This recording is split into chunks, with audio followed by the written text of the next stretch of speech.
সবাইকে নতুন ভিডিওতে স্বাগতম। আরেকটি ছোট্ট ভিডিও নিয়ে চলে আসলাম আপনাদের মাঝে। আশা করছি সবার ভালো লাগবে। আজকে একটি নতুন ব্লগ নিয়ে চলে আসলাম। আজকে সকালবেলায় কিছু মাছ রাখা হয়েছে। এখানে কিছু তেলাপিয়া মাছ কিনেছে আর কিছু বাটা মাছ কিনেছে। সেই মাছগুলো এখন ঢেলে নিচ্ছি। মাছগুলো কিন্তু বাসা থেকে নেওয়া হয়েছে। একটা লোক এসেছিল মাছ নিয়ে, তার কাছ থেকে মাছগুলো নিলাম। আজকে অনেক বেশি গরম পড়েছে, আর এত বেশি গরম পড়ছিল, বাহিরে সবাই আমরা বসেছিলাম, কারেন্ট চলে গিয়েছিল। তখনই দেখি মাছওয়ালা মাছগুলো নিয়ে যাচ্ছে, একবারে ফ্রেশ টাটকা মাছ ছিল। তাই শাশুড়ি মা মাছগুলো বাসা থেকে কিনে রাখলো। এখন মাছগুলো আমি কেটে নেব। আমার শাশুড়ি মার শরীরটা বেশি ভালো না, হঠাৎ করে সে একটু অসুস্থ হয়ে গিয়েছে, তার প্রেশার হাই হয়ে গিয়েছে এবং ডায়াবেটিক্সটাও একটু বেড়ে গিয়েছে। তাই শাশুড়ি মাকে আর কিছু করতে দেব না, সে একটু রেস্ট নেক। মাছগুলো আমি একাই সব কুটে নিয়েছি, এখন পরিষ্কার করে ধুয়ে নেব। মাছগুলো কাটতে বেশি সময়ও লাগেনি, যেহেতু বড় বড় মাছ, এসব মাছ কাটতে বেশি সময় লাগে না। ছোট মাছ হলে বেশি সময় লাগতো। ঝটপট করে মাছগুলো কেটে নিয়েছি। এখন প্রায় 11:30টার মতো বেজে গিয়েছে। মাছগুলো পরিষ্কার করে তারপর আমি আবার চলে গিয়েছিলাম খামার বাড়িতে। খামার বাড়িতে একা যেতে একটু ভয় লাগে, তাই শাশুড়ি মার সাথে একটু কষ্ট করে গিয়েছিল। তাই সেখান থেকে কিছু শাক তুলে এনেছি। এখানে পাট শাক এনেছি, পাট শাক ভাজি করব। আর আজকে যে মাছগুলো রেখেছি সেই মাছগুলো রান্না করব। আজকে 2টা আইটেমে রান্না করব। বাড়িতে লোক সংখ্যা কম, যা বাপের বাড়ি চলে গিয়েছে বেড়াতে, তাই আমরা বাসায় একটু মানুষ কমে গিয়েছি, সেজন্য আজকে 2টা আইটেমই রান্না করব।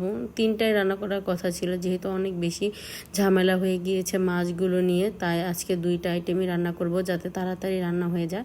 ফ্রিজে ফ্রোজেন করা টমেটো ছিল, সেই টমেটোগুলো নিয়েছি, আর মাছ নিয়েছি কিছু। এই মাছগুলো দিয়ে টমেটো আলুর ঝোল করব আর পাট শাক রান্না করব। এই আজকে দুপুরের রান্নাবান্না আমাদের। প্রথমে আমি মাছগুলো হলুদ লবণ মরিচ মেখে ভালো করে মেখে নিয়েছি। এখন এগুলো ভেজে নিচ্ছি। এই মাছগুলো কিন্তু ভালো করে ভেজে রান্না করলে খেতে বেশ ভালোই লাগে। অনেকেই কিন্তু তেলাপিয়া মাছ বা পাঙাশ মাছ খেতে চায় না। আমরা আবার যে কোনো মাছই খেতে পারি, অসুবিধা হয় না। যখন যেমন ভাগ্যে হয় তখন তেমনই খাওয়ার চেষ্টা করি। এই তো মাছগুলো সুন্দর করে ভেজে তুলে নিয়েছি। এখন কষানোর জন্য মশলাগুলো দিয়েছিলাম, মশলা কষানো হয়ে গিয়েছে। এর মধ্যে আলু দিয়ে দিলাম, কিছু পানি দিয়ে দেব। আলুগুলো একটু পানি দিয়ে ভালো করে কষিয়ে নেব, যেহেতু আলু একটু শক্ত শক্তই থাকে, সেজন্য পানি দিয়ে ভালো করে কষিয়ে নেব, যাতে আলুটা তাড়াতাড়ি সেদ্ধ হয়ে যায়। এরপর আমি কষানো হয়ে এলে টমেটো দিয়ে দেব। দিয়ে দিলাম পানি, কিছুক্ষণ কষিয়ে তারপর এখানে আমি ফ্রোজেন করা টমেটো দিয়ে দেব। এই টমেটোগুলো ফ্রিজে রাখাতে অনেক সুবিধা হয়েছে, যখন মনে চায় তখনই কিন্তু এখান থেকে বের করে রান্না করা যায়। যেহেতু আমরা পরিষ্কার করে ধুয়ে তারপর কেটেছিলাম, এখানে ধোয়ারও কোনো ঝামেলা নেই, শুধু ফ্রিজ থেকে নামিয়ে রান্না করলেই হয়ে যায়। আরও বেশ অনেকগুলো টমেটো ফ্রিজে আছে, এখন আস্তে আস্তে খেয়ে নিচ্ছি। এই তো টমেটো আর আলুগুলো সুন্দর করে কষিয়ে নিলাম। এখন এর মধ্যে পরিমাণ মতো ঝোলের পানি দিয়ে দেব।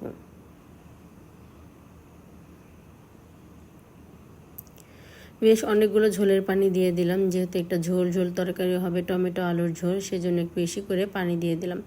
আমার এই ছোট ছোট ব্লগগুলো যদি আপনাদের কাছে ভালো লাগে, অবশ্যই আমার পাশে থাকবেন। যারা ফেসবুক পেজ থেকে দেখছেন তারা আমার পেজটা ফলো করে দেবেন, আর যারা ইউটিউব থেকে দেখছেন অবশ্যই আমার চ্যানেলটা সাবস্ক্রাইব করে দেবেন। সাবস্ক্রাইব করা হলে পাশে থাকা ছোট্ট বেল আইকনটি প্রেস করে দেবেন, তাহলে আমি নতুন নতুন ভিডিও ছাড়ার সাথে সাথে আপনাদের কাছে নোটিফিকেশন চলে যাবে, আপনারা আমার ভিডিওটি দেখে নিতে পারবেন। এই তো আমার মাছের ঝোল হয়ে গেল। এরকম টাটকা মাছ দিয়ে কিন্তু আলু দিয়ে টমেটো দিয়ে ঝোল রান্না করলে বেশ অনেক ভালো লাগে খেতে।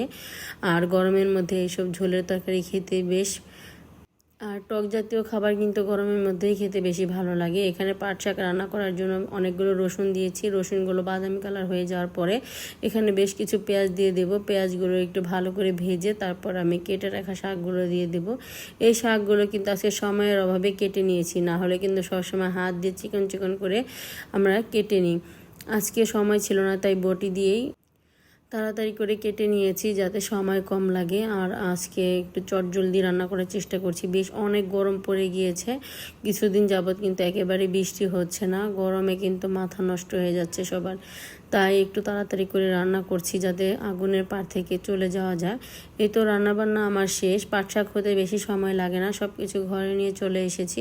এই তো দেখুন লাল টুকটুকে মাছের ঝোল, খেতে বেশ মজা এই মাছের ঝোলটা।